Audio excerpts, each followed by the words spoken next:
addictions counseling, and as I mentioned in my last video, each of us were asked to give up something that we use every day so that we could experience the basic symptoms of withdrawal. I decided to give up sugar, processed sugar, as well as artificial sweeteners. I decided also to give up honey and maple syrup just because I knew that if I could eat those, this wouldn't be as difficult for me because I find them extremely satisfying. I can eat an obscene amount of maple syrup and feel very good. So I read online that you can experience some pretty intense withdrawal symptoms when you cut out sugar, just cold turkey the way I have done. These symptoms include, but are not limited to, severe and intense cravings, headaches, nausea, mood swings, body aches, tiredness, depression, flu-like symptoms, anger, anxiety, changes in appetite, fatigue, dizziness, and the shakes. Needless to say, I was a little bit worried that this could happen to me. However, I have been very lucky in that I haven't experienced even half of these withdrawal symptoms. I've mostly just been tired, like very tired. I've fallen asleep in class almost every day this week. I've also definitely increased my intake of fruit. Yesterday, I ate almost an entire bunch of grapes and half a carton of strawberries within 10 minutes of arriving home from the supermarket. I've also found a very strong need to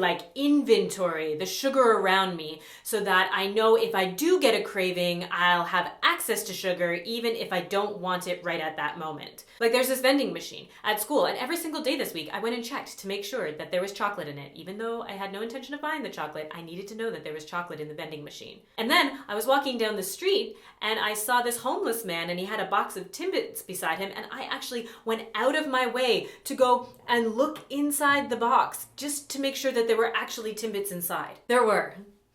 It's still really gross that I did it though.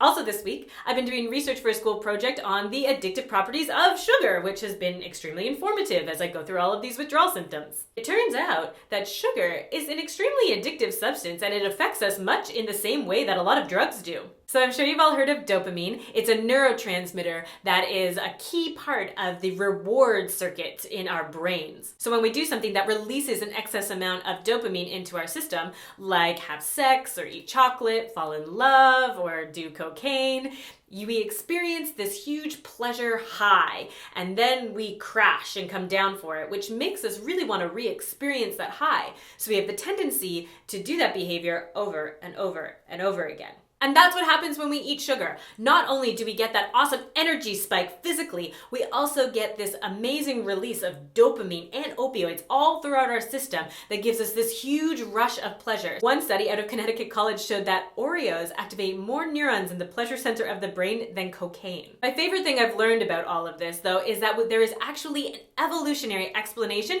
as to why we are designed to become addicted to sugar. So naturally occurring sugars used to be far more rare for our hunter-gatherer ancestors. So when they did come across some sugar in nature, their bodies would say, consume as much of this as you can because we'll just store it for later on to use as energy until we find more sugar. The problem is today is that sugar is prevalent. It is everywhere, it is accessible, and it is still so good. The World Health Organization recommends that we eat 6 added teaspoons of sugar daily. However, the most recent report from Statistics Canada shows that Canadians on average are eating 26 added teaspoons of sugar daily. So what do we do with all this excess sugar? The liver's job is to take all of this sugar and store it as glycogen that we will use later on for energy, like between our meals. However, because we have so much extra glycogen and then we're very sedentary between meals now, we don't use it all. And then we eat more sugar. And so the liver's like, oh God, I'm gonna turn this into fat. Also, sometimes the liver doesn't even process all the sugar, and the sugar just stays floating around in our blood, making it really thick and saturated, so it becomes like sludge trying to get through our veins, which can damage almost every vital organ that relies on a healthy supply of blood. And that can lead to a whole host of other problems, including cardiovascular disease, high blood pressure,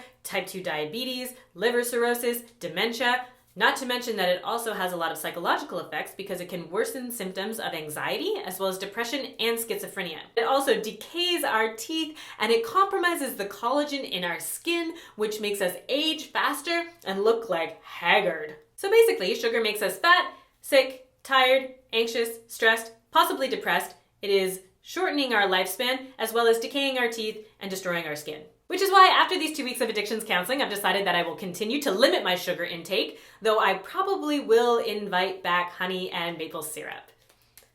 I love pancakes. That is all I have for you today for my little lesson with a touch of insight. Sugar! Don't do it! It's like a drug. They should include it in DARE. Although statistically DARE is very ineffective.